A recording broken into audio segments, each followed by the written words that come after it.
I'm Sridhar Sabesan. I head the platform engineering group in Bangalore. So let's see what is open composable architecture and what is OpenFlex all about. Going to the problem statement. Nowadays, if you see, almost everyone in this room will be having one device or more. We are talking about multiple different devices each of you will be having, and that will percolate into a data center which has to go ahead and stream data or multiple different other workloads. So since we are in Flipkart, you went all me knowing that in terms of big billion day, what it takes to have a heavy workload like that. So you are talking about drastic changes from a legacy environment where you can actually predict different kinds of workload. And right now in 2019, you have different permutation and combination. The number of apps are increasing, and at the same time, in terms of the user space, the dynamic changes of the workload is also exponentially increasing. Now, what it will correlate? It will directly correlate into in terms of, the compute hours. It is highly underutilized. So the resources what you have in terms of compute and storage, both are underutilized. And if you want to do provisioning on the fly, or if you have multiple different projects which comes in, and the workload is very much dynamic, you don't have an option, but you are actually sticking with some particular virtualization software with which you can actually go ahead and have certain speed, but you are seeing the drastic change in terms of converged network to hyper-converged network, and then to an open composable part. Now, what is the converged part and what is the hyper-converged part? Converged part, the legacy one, where you are giving a hardware solution along with the software. So it is just a plug and play. You are taking the hardware, you are installing it in your data center or in your mid-size segment business, and everything gets working. Now, when it comes to hyperconverged, you are doing a software level abstraction, and at the same time, you are going ahead and then trying to utilize the resources better. But is that the right approach? No, because your workloads are very dynamic and you are underutilizing the compute and the storage. Now, what are the things which are actually demanding? So we saw about scalability. So let me talk a bit more on the scalable part. In terms of multi-rack level solution, if you want to go ahead and scale, the current set of infrastructure, if you are talking about storage servers or storage arrays, hybrid arrays or all-flash arrays, all of them, you will have actually a limitation because you are tagging a compute to it, and the compute will have to go along with the storage, and it's not very much dynamic. When you have to actually go at scale, you need to buy X amount of compute and X amount of storage and X amount of networking, all go hand in hand. And in terms of the capex, the cost will be pretty much increasing, and it will be a nightmare for the CEO and the CTOs of the company and the CIOs, right? So you might be seeing that in terms of a pure scalability, there are multiple different options which are being given, but are they truly scalable? Are they going ahead and then adopting the futuristic technology? No. That is what we will talk about further. In terms of efficiency, we are not fully utilizing the efficiency because there is a new problem statement every day. Like I was talking about big billion day, in terms of the workload, we typically go ahead and wait for our computers and then try to go ahead and log in and then buy products, right? So every particular user here would have definitely seen that before you go ahead and get a product, it would have been sold out or different other things. So I'm talking only in terms of the workload aspects of it. And in terms of how much agile you are, so if you are actually a system administrator and you need to be very much agile, so a person comes in, your boss comes in and then asks you to go ahead and start on a project, and it keeps on varying. You are not able to ascertain the number of users. Suddenly there is a very much big spike in the number of users, and at the time there is also some particular time period where there is actually a downtime, wherein you may not need the exact amount of compute and the storage. And if you see performance, it will impact all the other dimension which we are talking about. We are talking about ultra low latency, back 10 years back, the level of patience what we had when a laptop web browser is being opened and the page is loading was different. Now, even if it is a second delay today, you are not very much patient. You will say that the website is having some particular issue or your network is having an issue. So as Gopan was talking about the networking aspect, the speed is actually eventually increasing, and our level of expectation from an user or a business application aspect, it is always, the bar is getting increased. Going on, we talked about what, wherein we were talking about the disaggregation model, and that is where I was talking about converged to hyper-converged. And in terms of hyper-converged, almost everyone in this particular room will be having some particular solution with hyper-converged, but they will do software level abstraction, but are they doing a hardware level abstraction? No. Why? The answer is that you have individual set of machines which are tied to the compute, and you have a restriction. Your virtualization software is actually doing a whole system level virtualization and not individual ones. We will talk about case studies there. And in terms of the how part, now what is Western Digital doing? Western Digital is trying to go ahead and enable the open community in terms of OCP, coming up with hardware disaggregation. And that is where OpenFlex is getting introduced. And we are making it very much open. And in terms of the API, we have Open Composable API. We will talk about in detail. And why we are doing it? We want to be very much into the market and also enable it. Apart from putting out a standard and then making the open form factor available for the people, we want to be agile. And at the same time, we are trying to go ahead and then, if you see here, in terms of the redfish and the swordfish usage, so consider this, you already have actually an ecosystem of converged and hyper-converged data center. And in this particular data center, you are currently migrated from legacy to a redfish or a swordfish. So at the north side, you might be having a management network, and that particular management network is actually having a redfish and swordfish-based networking, compute, and storage, which it is managing. And now if you go ahead and see, you are trying to go ahead and introduce a new variable, which is the Open Composable API. And this can go hand in hand, and there are a lot of questions now. Do we need to rip apart the current infrastructure to accommodate it? The answer is no. Why? Because you can go ahead and complement it. So at the south side, you can actually go ahead and have both redfish, swordfish, and Open Composable API and correlate it.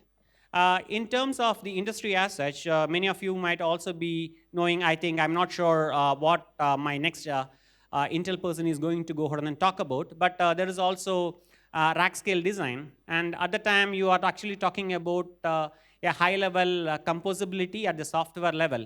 Now, what we are talking about here is pure hardware disaggregation, and in conjunction with Open Composable API, which can coexist with anything else, right? So that's what we are trying to do. And in terms of the visionary, in terms of, let us start with open. So as I told you, it is actually an open form factor which we are trying to deliver. And also in terms of the orchestration, we are trying to go ahead and engage with multiple different vendors and trying to be open there. In terms of scalability, we are talking about true scalability, how we can actually go ahead and scale and enable the ecosystem and develop openness there. In terms of disaggregation, we are talking about true disaggregation. Because what is happening now, multiple different server vendors and storage vendors and networking, all of them are talking about having a set of hardware, you connect a network to it, and then try to go ahead and say that that is actually an NVMe over fabric solution. Is it a true solution? Is it truly scalable? Again, the answer is no.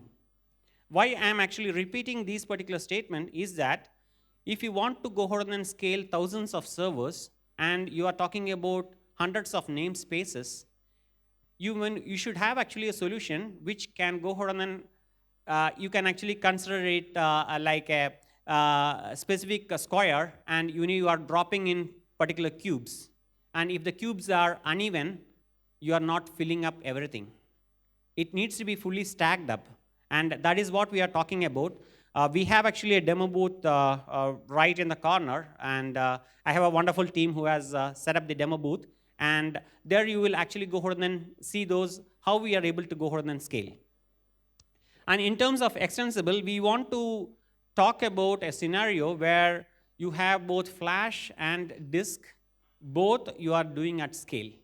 We are not talking about a situation where we are talking only about flash and not about disk, but it has to be a unified solution and which cater to multiple different markets. So that is actually the vision. So we were actually talking about the system transformation. So one particular transformation which I want to highlight is that this is actually what is happening currently. Almost 95% of the market will be CPU based, where CPU is the kingmaker. CPU decides, and you need to actually talk to the PCI slots where you are actually having your network card and other interfaces, and you are actually talking about multiple different aspects. So let's say if you have actually a gaming system, you are talking about actually a GPU, and again, it is at the mercy of the CPU. It might have its own offload purpose, like in terms of NIC and other aspects. But what happens is that in most of the time, you are going along, you are scaling along with the compute. So that is actually the problem statement. So what we want to do, we want to actually target out a shared accelerated storage. Now, what is a shared accelerated storage? With the advent of NVMe drives, you have ultra low latency which is available. Now, how do I make these NVMe drives accessible across the network?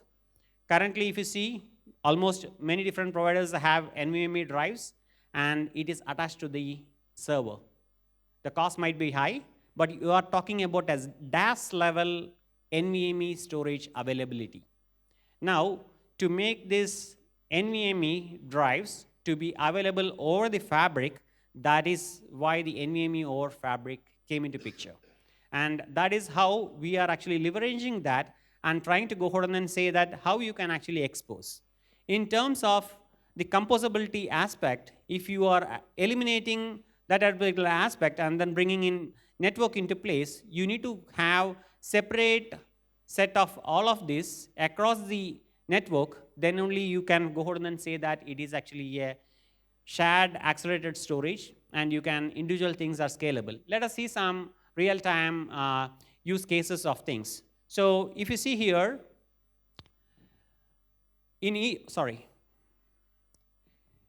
so if you see here, in terms of CPU, GPU, FPGA, memory, flash, disk, we are talking about a vision where you are having open composable API and orchestration tool, and all of these elements should be peers, and there is no established hierarchy.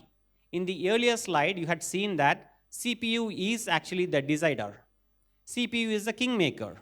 Now, what you need, what is the need of the hour? Need of the hour is actually you need to disaggregate all of this. Everyone in this particular room might be doing something different, but if everyone in this room are peers, that is the power which we are talking about. That is actually true composability, right? So that's where we are talking about elements are peers. So let us see real-time resource allocation. Now, I was actually talking about virtualization. There are both the proprietary as well as open virtualization softwares which are available. But there is nothing which is available where we are actually talking about individual device level virtualization. If you are doing an individual device level virtualization like the split what I am actually showing here, we are actually talking about greater scalability. Now, each of the device will be having some particular technology with which you are actually trying to say, yes, I am virtualizing, but how are we actually showing it?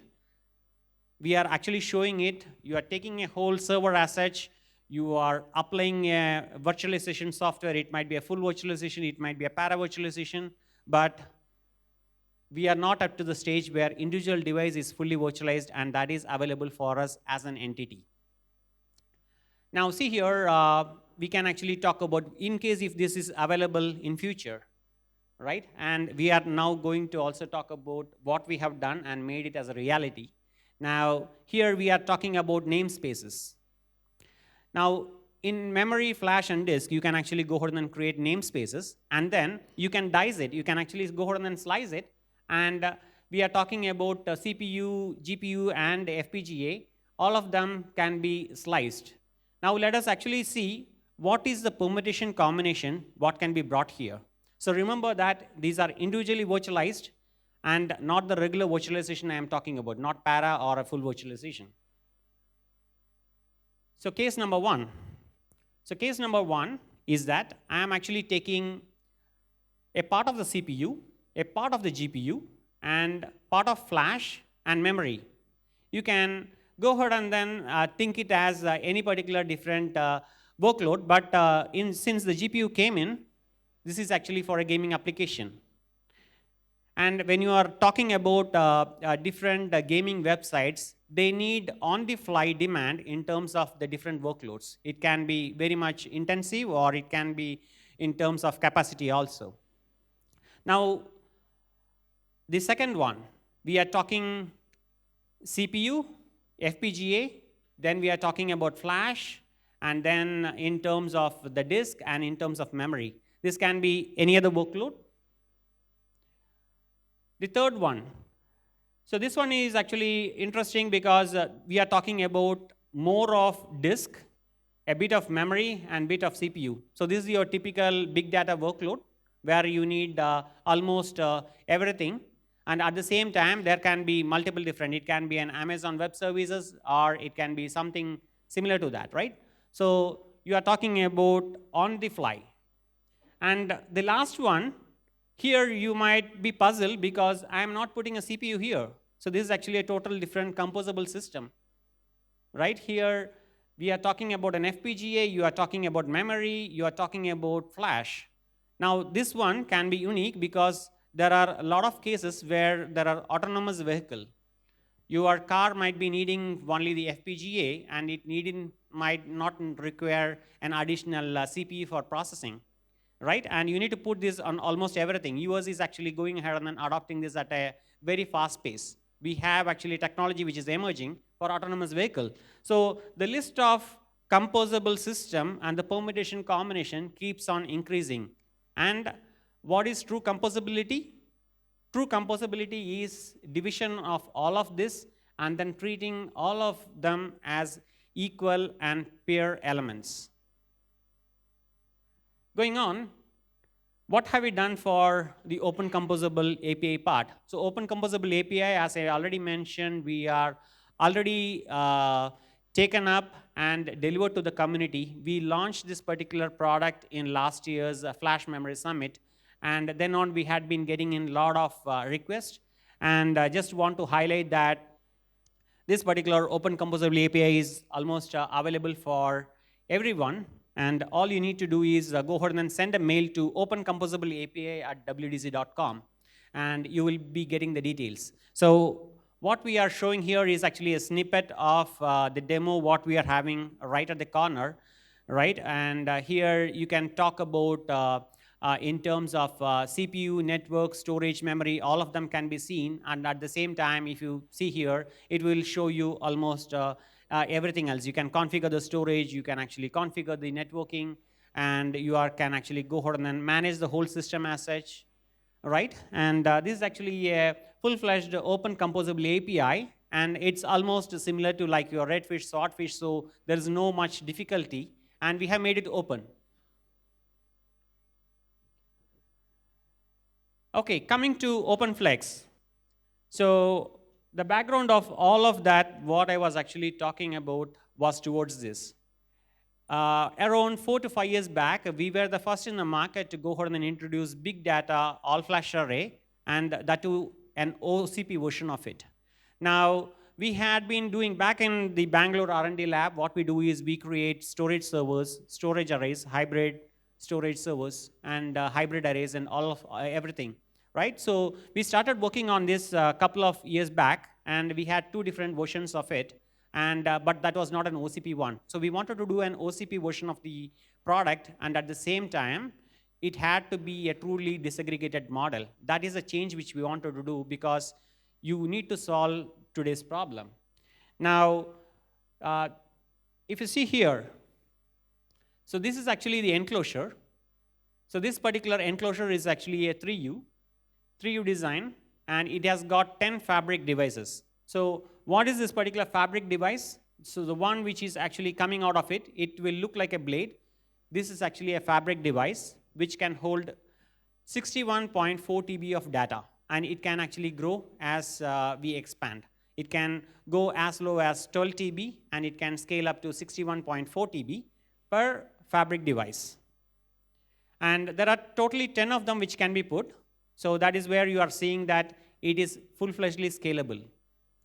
And each of this particular fabric device, you can add up to 256 namespace. 256 namespace, which means you can go ahead and connect 512 servers to each of these. Think of the scalability. You have 256 volumes, or let us say you want a very big chunk of volume. You can create a single namespace also.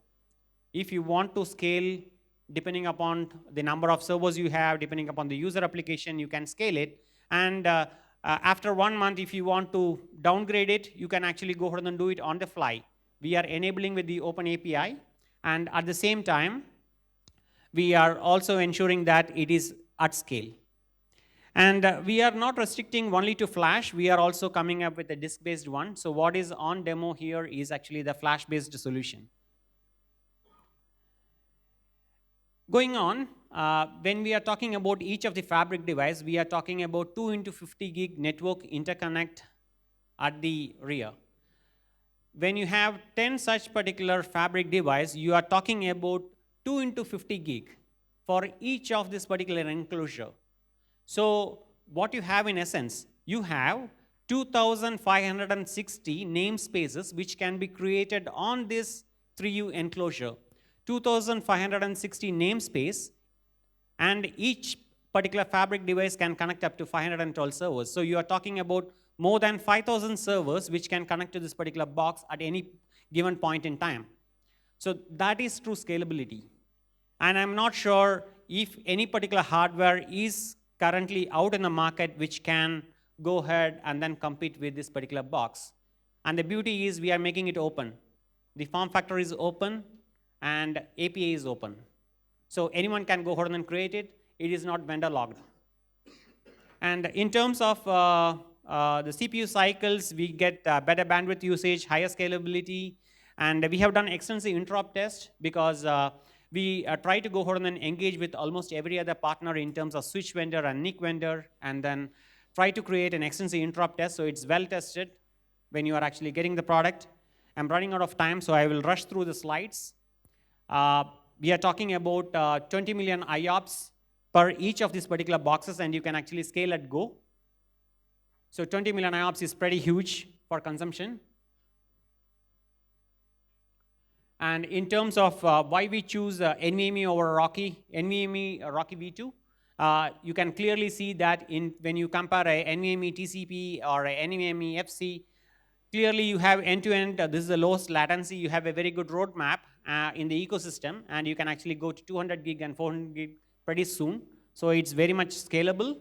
And in terms of, also in terms of challenges, if you see here, it also comes with along with its own challenge. But when you compare the challenges which is available in NVMe over TCP and NVMe FC, this is actually very less of a challenge, and we have tools to provide you where you can actually make it purely lossless.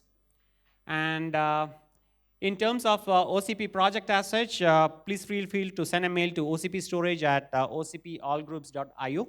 So we will get back to you. We can provide you with VPN connection to our lab. This is actually located in US, but for people who are in India, we can go ahead and have a collaboration in our lab in Western Digital Bangalore. We can engage you there. If you want to remote connection also, that is available. And in terms of openness, ecosystem, vertical innovation, and trust, which we have built across, I think all my previous slides would have talked about it. So we are very much open form factor, API. We have built ecosystem. We have worked with Mellanox, Broadcom, and multiple other storage vendors and NIC vendors. And in terms of vertical innovation, we are the device and the hardware vendor, and we are trying to go ahead and ensure that the platform is open for adoption. And in terms of getting connected, this is my last slide. So you can reach out to me at sridhar.sabesan@wdc.com. We have Vivek Tyagi, who is heading the marketing for Western Digital. You can reach out to him, or Harsha, who is handling the South Zone. So that's all I had. Thank you.